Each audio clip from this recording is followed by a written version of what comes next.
What is up, comic and pop culture fans? Today we're reviewing the long-awaited Mr. Freeze from Sideshow. This is the exclusive version, and I waited 3 years for this dude, so I think it's safe to say I'm ready to do this review.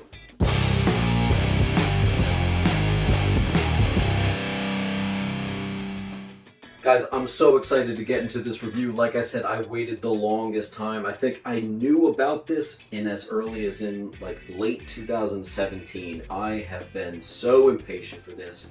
Statues that I've bought came and went while I was still in the early payments of this. So it is now here, and let's see if it lives up to the hype. A quick backstory on this dude.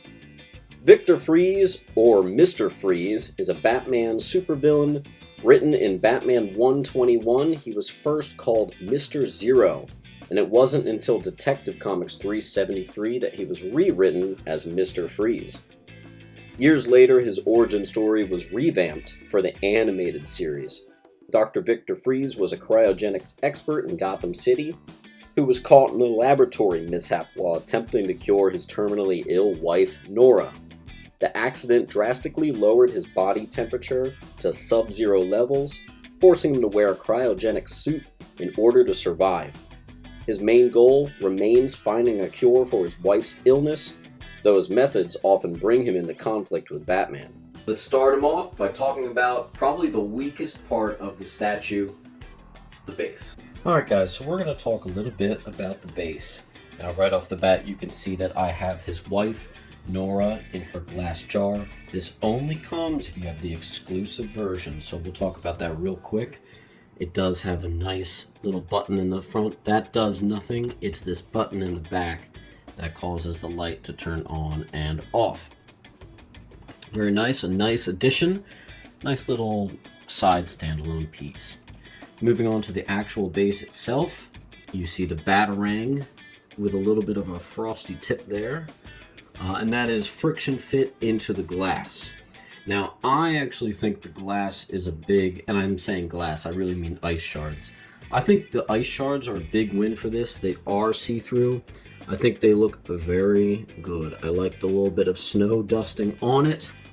You get a little bit of a sense of what he's standing on. Almost looks a little bit like a sewer grate. I like how they have the snow indentation there. I feel like the snow looks good from the top, but not necessarily everywhere else.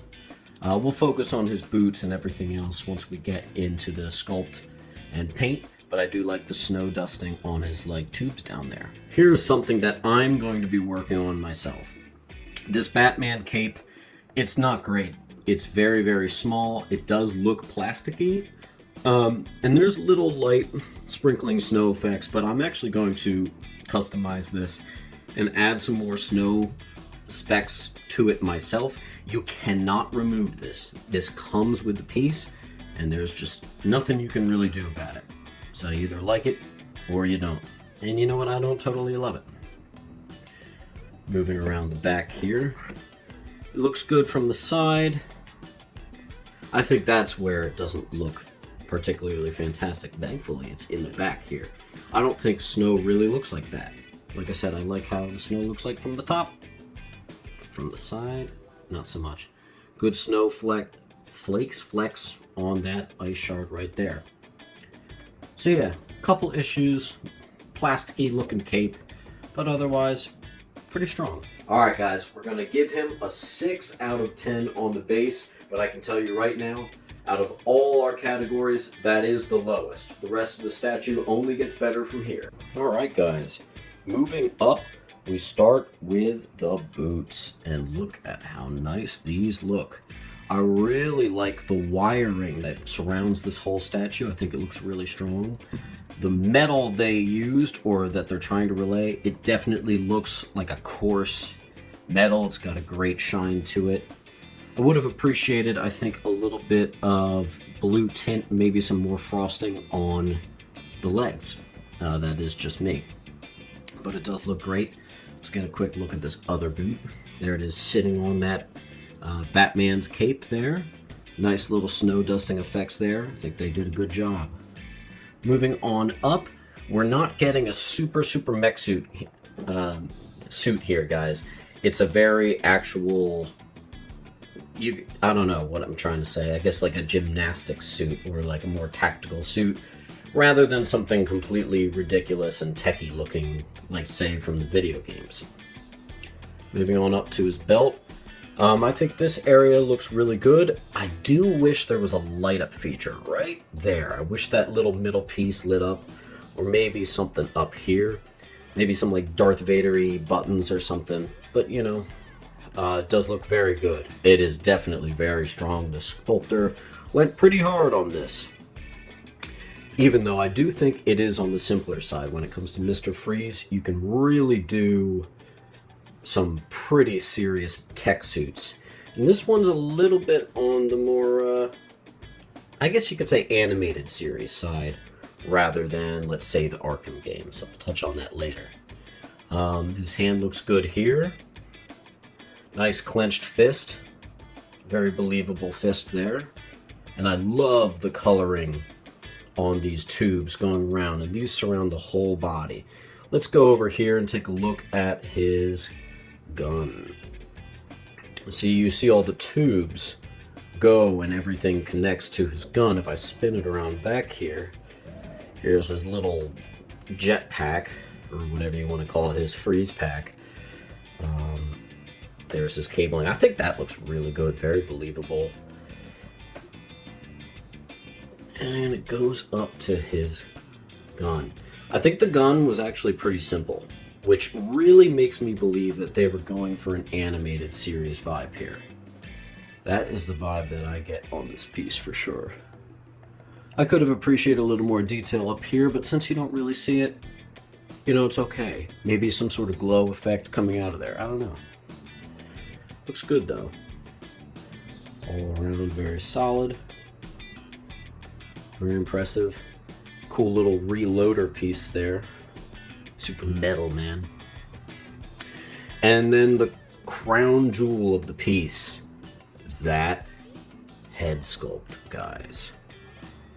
And actually, his eyes light up if you have black light.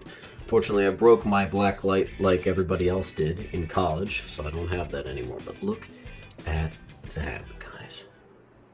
Is that not Mr. Freeze or what? That is just fantastic. A quick tutorial on the glass. Just be very careful. You can probably even hear it in the video. It sounds fragile. It is fragile. Don't break it. You'll be out of luck. Just such a fantastic piece. From head to toe, guys. Worth the 3-year wait for.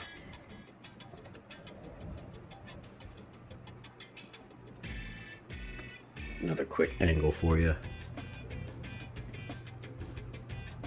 Man, he looks good from any angle too. So happy.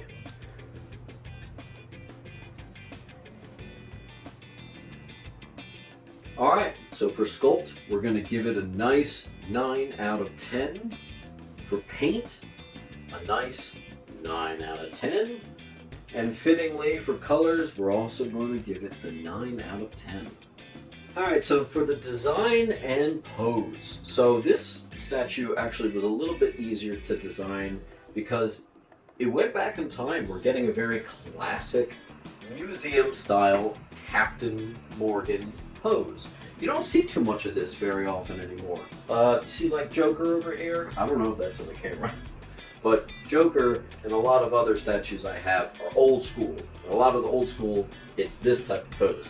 But honestly, this is the type of pose that works best for Mr. Freeze. I don't love him jumping or doing something crazy like that. Honestly, the stoic, cold Mr. Freeze, it works better for him. So, you know, for the pose, it's pretty much going to be as best as you possibly can. I think it certainly captures him. It's got everything that you think that the real Mr. Freeze would be doing. The design is very strong, with the exception of I do wish this cape was removable. That's a little bit of an odd little issue there. But everything fits into place very nicely. I do like the glass. It slides in very easily off the top. Let me do a quick show you. Granted, I'm going to be terrified of that glass for years. That's friction fit in the back here for where you plug in his freeze gun. Not too much else to talk about, really. It's not a design masterpiece. It's no Franco Carlissimo custom crazy work of art, but it certainly gets the job done, just like the pose. So kind of like how we did earlier, I'm going to give the design a 9 out of 10. There's certainly nothing wrong with it other than maybe this. And we're going to go ahead and give that pose a 9 out of 10. Guys, my favorite category, coolness and likeness, and this thing is seriously cool. He is simpler. So he's definitely a more comic-based and more animated series style Mr. Freeze than, let's say, to that of the arc of video games. So I actually would have maybe liked a little bit more intricacy in the suit, as I talked about in the sculpt, but it obviously it works, and it looks like an actual suit. You know, he's got his freeze packs in the back here. Everything looks perfect. It definitely has a certain coolness to it.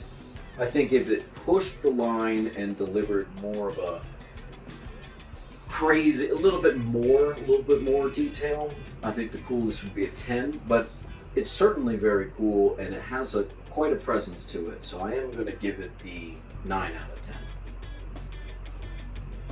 The likeness is, I mean, it's so perfectly Mr. Freeze, especially if you have the exclusive version. You've got Nora sitting here in her ice jar, his cryo jar. I think there's no question that it's Mr. Freeze. The head sculpt especially, with the eyes. Here's where I love that they went in the animated series look. Those goggles that he has on is so animated series looking, so cold, so perfect. Yeah, this is clearly, we're going to give this a 10 out of 10 for likeness. Up next, we're going to talk about proportions, and this isn't a perfect proportion piece, believe it or not. He is a little bit on the small side, and I do mean a little bit. He's, you know, you stand him next to everything, he's clearly a quarter scale figure. They did it right. It's just that I'm pretty sure everyone else envisions Mr. Freeze as a little bit taller. There is always usually a tallness that surrounds him when he's done in the comics. So it's interesting when I stand him next to Joker, that Joker's head is about the height of his gun. So, I don't know. The fact that he's a little bit shorter than, like, Joker seems a little bit strange to me. I would have preferred if they made him a little bit taller, especially with the suit. Yes, granted, the base is very low, but still, I would have appreciated some more height on this guy, for sure. So for that reason, we're going to give the proportions an 8 out of 10. Yes, I have a problem with how small it is, but it is an accurate quarter scale, so I can't knock it too much. Last but not least, we're going to talk about the price for this one. And here's where the statue does get into a little bit of trouble. As I mentioned, it's very good. You know, I think it's even great. The base has some issues. It is a little bit simple, but simple works for this piece because it follows the animated series look. But would you believe that this statue was over $700?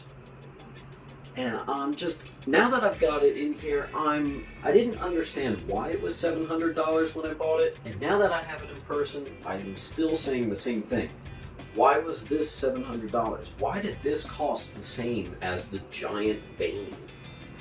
Why was this more expensive than Green Arrow?